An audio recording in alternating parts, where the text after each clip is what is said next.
Hey guys, welcome to the D1 Pitching Mechanics website. So excited that you're here. My name is Wayne Mazzoni, and this is the first in our 5-part series about how to use your mechanics to maximize your velocity.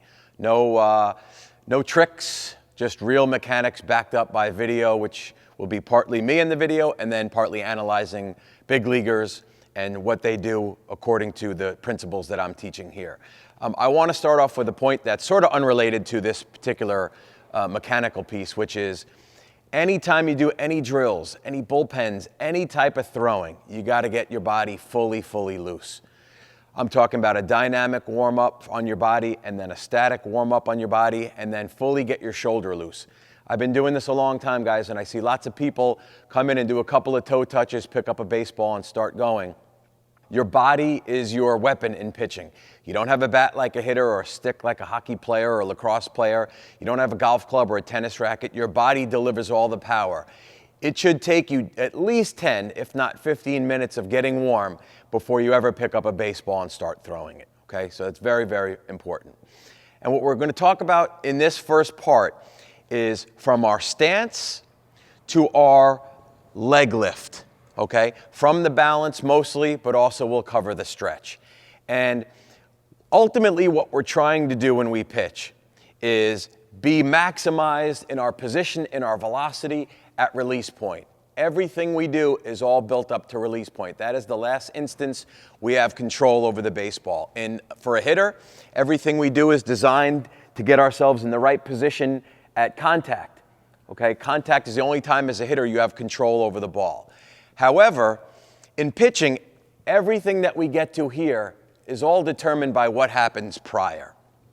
And the first part of our delivery, from our stance to our leg lift, is by far the most crucial and by far the most improperly coached. And if you saw the first intro segment, you realize that I did not do this right as a young pitcher. I did not throw very hard. I got by on smarts and a changeup. And for years, I taught the same philosophies I'm about to go over that are improper. And I taught a lot of people to throw slower than they were capable. Hopefully, they didn't listen to me. Analyzing video, you realize that all maximum velocity pitchers, all pros, all hard throwers, do this basic principle. And we're going to go over it now. We're talking about getting some early momentum at leg lift. So the balance point does not happen, okay? And we're going to refer to a few things now. So I'm going to go from this side to show you most of these things.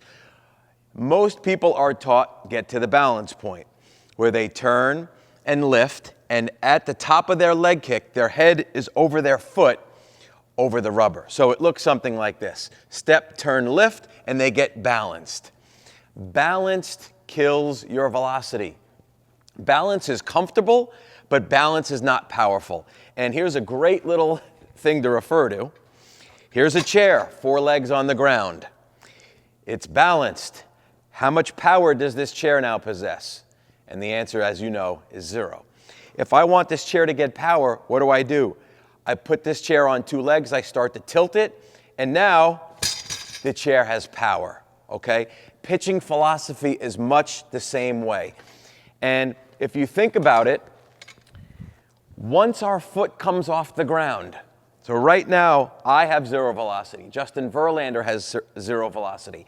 Anyone with 2 feet on the ground has 0 velocity. If you think about velocity like a speedometer on a car, when my foot comes off the ground, I start building up. 0, 10, 20, 30, 40, 50, 60. So as soon as my foot comes off the ground, I start to build my power.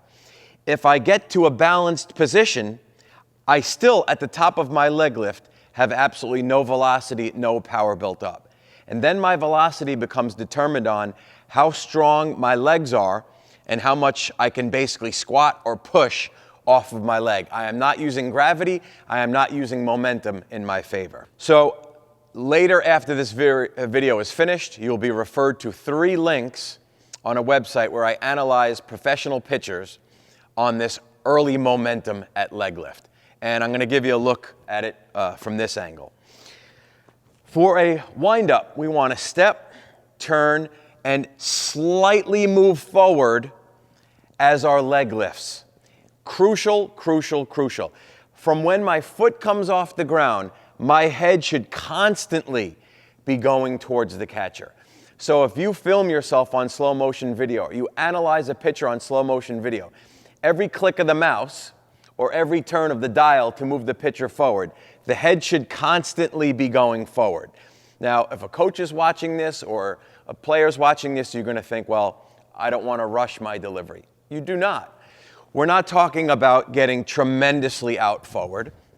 We're not talking about leaning ourselves forward.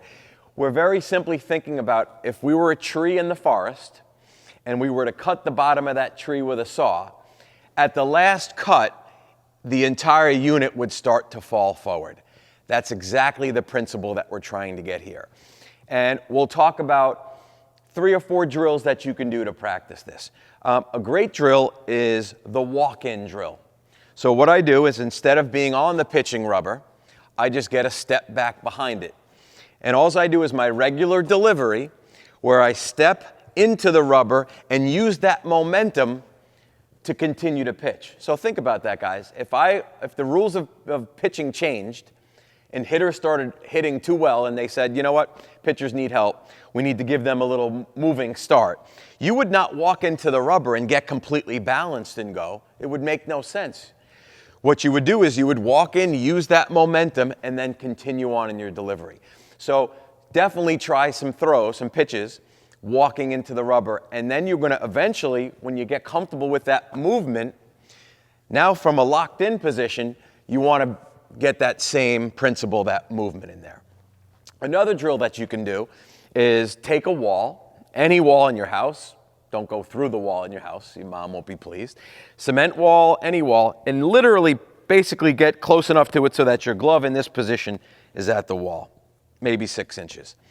Step, turn, lift, and we want our shoulder to go into the wall, not our hip, and not even really our whole front side, just our shoulder into that wall, okay?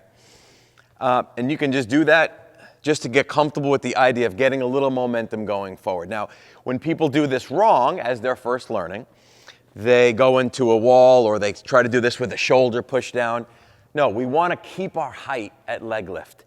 So if I'm 5'10", when I lift my leg, I'm still 5'10". I do not want to crunch in any way. I will then lose velocity. In addition, even though we're talking about momentum, I want to be complete and thorough here. My back leg at leg lift is not completely locked out. It's just slightly, ever so slightly bent, but it's not crunched. If I'm crunched at leg lift, I've now lost my power, and I've now lost my height, my leverage, my momentum. So it's very simple. Step, turn, lift with momentum going forward. Step, turn, lift with momentum going forward. So here's a couple other drills that you can use to start getting comfortable with this momentum, early momentum feeling. Get a partner, get a coach standing right in front of you, kind of where that wall would be. So very close, not too far away, really 6 inches away. And all you do is you step, turn, you lift, and you fall into their hands, and they would catch you. And I'll refer to you to a video online to show you this with a partner to get the idea. Step, turn, lift, and fall into that partner. Now what you can also do after you get comfortable with that is the partner can sort of play a little, not trick on you, but do the following. They can stay in front of you and you either fall into their hands, or if they jump out of the way, you deliver the pitch. So now this time the partner moves, you're using your momentum, and you go through and finish the delivery. So you don't know whether they're going to catch you and stop you, or whether you have to make the full pitch. And the idea of that drill is it'll teach you to do it while you're actually doing your delivery and not just doing a drill while you're falling into the pitcher's arms. Now, before I go to the next drill, I want to emphasize this point. Guys, we are on offense. We have the ball. The ball is the most important thing in baseball. Pitchers hold it. We are in charge of the game, our body language, our tempo, everything. Everyone's looking at us, okay? In that regard, we want to attack hitters. We are on offense. We want to attack hitters. So your posture and this whole delivery, I'm moving forward because I can't wait to get the ball to you. It's not just a mechanical piece of momentum, it's a mental piece. I'm not back here balanced and then delivering the ball to you. I'm constantly moving the ball to you. And again, I cannot emphasize how strongly I say this. Every pitcher in the history of baseball, from Sandy Koufax to Cy Young to Roger Clemens, Andy Pettitte, David Price, Justin Verlander, every one of them, when I say every, I mean all, not 99%, all use this philosophy, okay? The next drill you can do, and here's a med ball, 10-pounder, depending on your age, 10's good, 8, 6. You need one of these to learn to pitch. This is crucial. Because when we hold a 5-ounce baseball, things can go wrong in our body because you can do things improperly and still get a 5-ounce object out of your hand. Take a 10-pound med ball, and all of a sudden this teaches your body how to do things, because if you do something improperly, the ball will let you know, okay? So how do you learn a little bit about your mechanics in the early momentum with a med ball? Very simply, you can pitch with it. Now, we're not talking about throwing it. This is 10 pounds. If I throw it above my shoulder, I'll have a direct path to an emergency room. So we're going to push it, okay? And I'm not going to throw all the way through it. I'm just going to show you that you would step, turn, use momentum, land, and drive this ball out. And very simply, either with a radar gun or a distance measurement, you can do it balanced and see how far or hard you can throw this med ball, and then use momentum, and you'll see directly how much further you can throw it by using momentum on your side with a med ball, okay? All right, our last segment we want to talk about in terms of this momentum is how to manage this from the stretch, okay? So I'm going to refer to this angle now. Many of you guys can drive me crazy, okay? I've been doing this 20 years, and I'm psyched to bring this video to you guys because there's a lot to say. Many of you guys have this wide stance with weight loaded back, and when you pick your leg up, you actually go backwards. For 2 reasons is that awful. Reason number 1 is, if someone's gonna run on you while you're picking your leg up and going backwards, they're taking off. You'll give your catcher no shot. Secondly, if I'm trying to teach you to go forward at leg lift in the windup, or even if you're one of those guys that's very balanced, your body is doing a certain thing when your leg is rising from the windup. Now, from the stretch, you're doing something opposite. You're moving back. So think about it from your body's perspective. One way, I'm balanced or forward, and the other way, I'm back. They're 2 completely different deliveries, which makes no sense. From the stretch, which you're going to get less momentum because you don't have your rocker and pivot step, I prefer to see guys a little closer together. And at leg lift, they either stay where they are, or on guys like Mariano Rivera and Clemens and Verlander, in the stretch position, they lift and they immediately go forward. It makes them quicker to the plate. They use momentum, they use gravity, and they keep their velocity in the stretch, okay?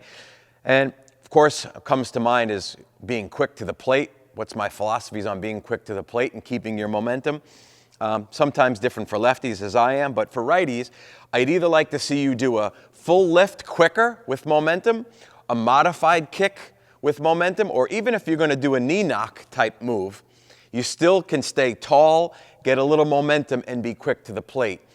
The slide step guys, the guys that truly just go forward like this, I believe the person who taught you that never pitched. Because yes, you will get the ball to the plate quicker, but it won't matter because you're going to throw so much slower, less accurate, less stuff on your off-speed pitches, and you're going to get hammered into the gaps. You won't have to worry about keeping a guy close at first base because you're going to lose the velocity. Our main job is to get the hitter out, and how do we get a hitter out? We throw a quality pitch. So I'm now going to refer you to the links online where you're going to see 3 different videos of professional pitchers from the stretch and from the windup using this philosophy that I talked about. For those of you that are getting this video as a sample, there are 4 more topics. I hope you've been enticed to continue to see what you need to do in the rest of the delivery to maximize your velocity. Again, this is D1 Pitching Mechanics. I'm Coach Mazzoni, and thanks for watching.